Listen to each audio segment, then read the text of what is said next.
Aujourd'hui, je débute un nouveau projet. En fait, ça fait un bon moment que je n'ai pas fait de projet d'électronique. Alors, ce que je vous propose ici, on va changer de page. Et ce que j'ai l'intention de faire, c'est de concevoir une alimentation en courant continu avec différents courants. Et ça à partir d'un bloc d'alimentation de PC. Donc on voit ici certains projets qui ont été faits avec des blocs d'alimentation. Évidemment, ce n'est pas les miens. Et ce que je me propose de faire, en fait, c'est un truc qui ressemble un peu à ça, sauf que je trouve que ça fait un peu machine des pauvres. Donc, je vais me rendre chez un de mes fournisseurs. Je vais aller chercher un boîtier.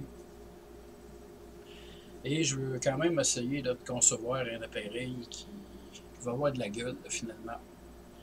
Un appareil aussi sur lequel je vais pouvoir utiliser différents courants électriques lors de différents tests de matériel, par exemple.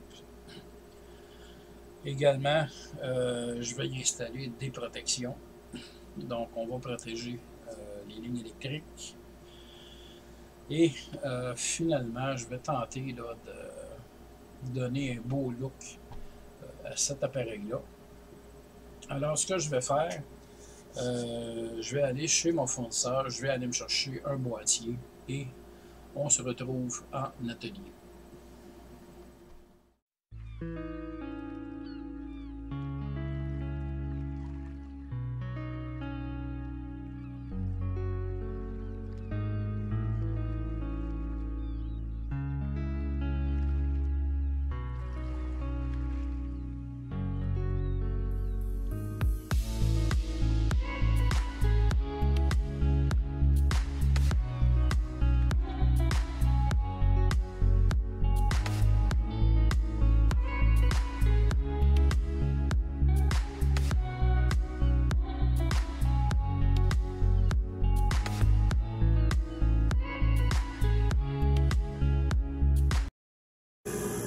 J'ai ici le fameux bloc d'alimentation que je veux utiliser.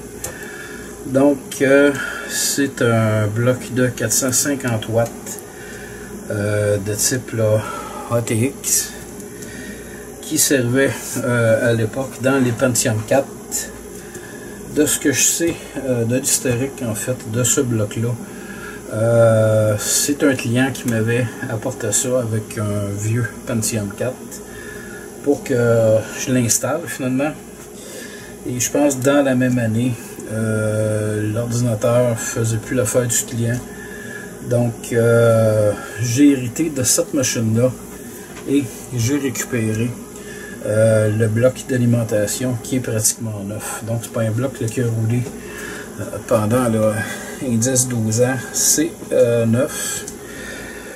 Ce que je vais me servir pendant cette modification-là, ça va être également des afficheurs de voltage comme celui-ci. Excusez.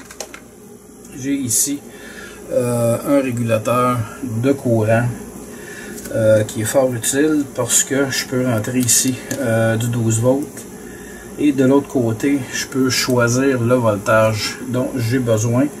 Et son autre particularité, c'est qu'il va m'abaisser l'ampérage à 1 ampère, peu importe le voltage que je vais utiliser.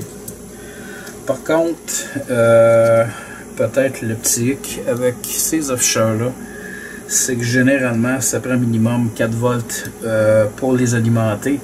Donc, en bas de 4 volts, je pourrais avoir des petits soucis. Donc, aucun affichage. Évidemment, j'ai d'autres bidules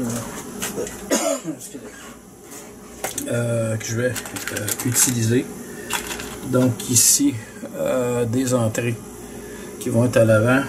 Et je vais avoir des fils avec des prises comme celle-ci, qui sont des fiches bananes. Retirer ces interrupteurs-là, je vais vous montrer un petit truc. J'ai ici un assortiment de vernis à ongles, donc des bouteilles contenant du vernis à ongles. Ce sont de vieilles bouteilles là, qui m'ont été données et je me sers souvent de ces bouteilles-là dans certains cas pour codifier des fils.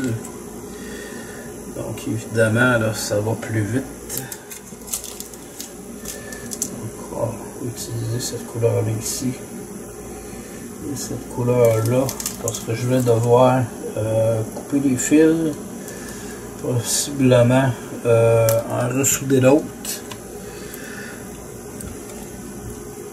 Je disais tantôt, là, je veux vraiment faire un job là, qui est propre. Fait qu'il est possible là, que le projet soit assez long. Bon. La bouteille est vraiment là, collée. Donc ici, je vais couper. Regardez quand même là, cette bonne longueur de fil.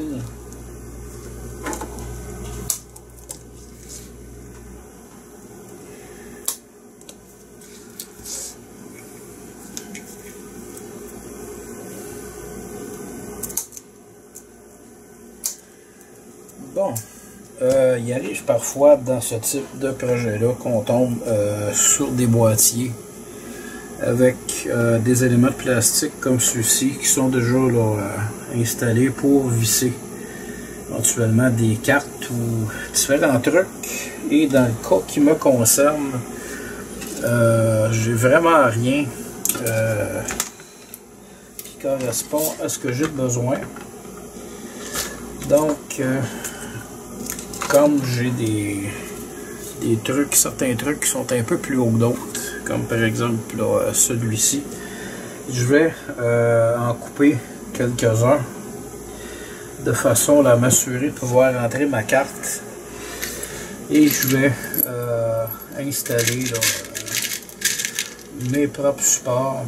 Donc ça sera vraiment pas là, un problème. C'est juste que ça va prendre un petit peu plus de temps, mais bon, j'ai le temps de le faire. Alors je vais procéder de cette façon-là. Je vais commencer par retirer ce qui est dans mes jambes et par la suite je vais installer ma carte à l'aide de mes propres supports. Alors la façon que j'ai trouvé en fait pour créer mes supports, j'ai pris ici une vis 632, bon, 32 pour un filet 32 au pouce, auquel par-dessous j'ajoute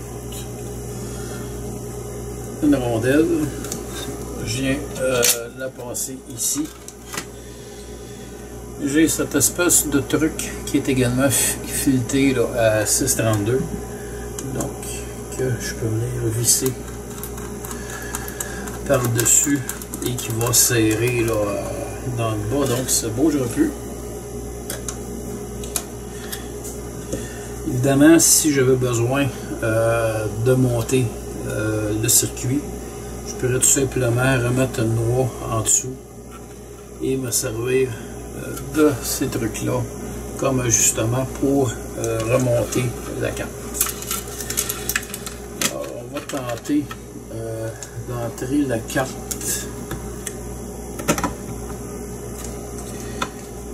Ouais, c'est un peu serré ici. Ouais, là, ça a rentré. Alors, ma carte est bel et bien entrée. Tout ce qui me reste à faire, c'est tout simplement à rajouter une noix. Bon. 632, j'ai des gros doigts. Un petit peu difficile de les tourner. Alors, est-ce que je peux rentrer mon tournevis pour mon tourne-micro? Absolument. Donc, avec un écrou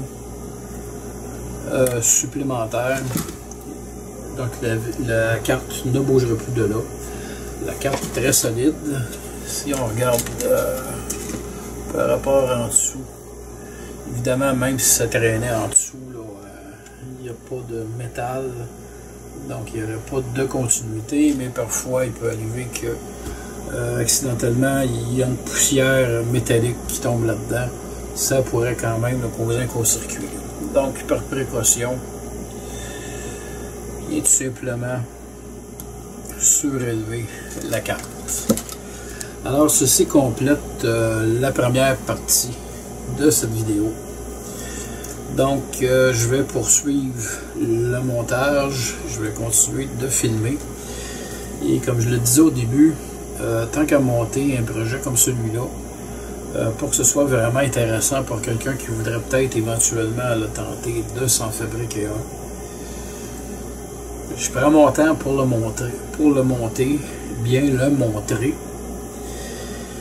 Et évidemment, si vous avez aucune connaissance en électricité ou en électronique, je vous conseille pas de jouer là-dedans. Une fois sous tension, il ne faut pas oublier qu'il y a du 120 volts qui passe dans ce circuit-là. Donc si c'est mal géré, mal utilisé, ça pourrait causer des blessures. Sur ce, je vous remercie et je vous dis, revenez voir dans la partie 2 du montage de l'appareil.